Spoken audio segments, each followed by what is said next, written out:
Welcome back. If you have not filled out your Utah 2020 census, don't worry, there's still time. Joining us from the Utah Pacific Islander Civic Engagement Coalition, we've got Margarita Satini. So Margarita, let's start off with why is this so important and why does it matter to all of Utah? So every 10 years, the government does a snapshot of the country, and they do that by counting every person that's in the United States.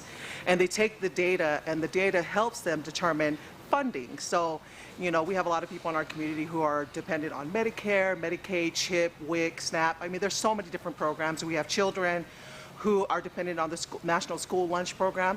Those programs are very dependent on the data that the census collects. So it's very crucial that we're able to get accurate counts so we can project over the next 10 years.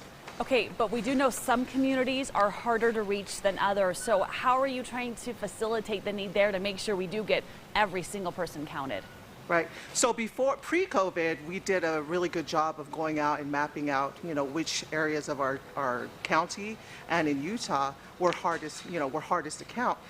My community, the Pacific Islander community, is one of those communities, and so we used to do, you know, face-to-face outreach. We were very aggressive digitally online. Post-COVID, all of our work has pivoted to digital outreach, and so we've been very aggressive on all of our social media platforms. We've also been phone banking, so you know, we're just making sure that we stay on top of the messaging, and especially now, you know, now that everyone's kind of locked up in their homes, this is the perfect time for people to go online and fill out their census. And let's talk about how they can do that, because once you get going, it's really not that difficult. So where should someone go to fill out their census, and kind of give us an idea of what we can expect when we get there? Definitely. So if anyone has any questions about where to go to fill out their census, visit census2020.utah.gov. This is the first time ever that the census has their survey online, and I went in and filled it out, and it was very user-friendly. It's easy to navigate, and if anyone has any issues, they're more than welcome to call the Census Bureau. But for the most part, it's really an easy experience, real quick to get through. Okay, final, before we wrap things up here, kind of just send home one more reminder to everyone why it is so crucial. Everyone takes just a few minutes, get onto a computer if they can, and take the census. This is correct. And again, this is the first time ever that we've had the census online, so it makes it easier for people who do have access to computers, access to the internet, to be able to go online and fill out their survey.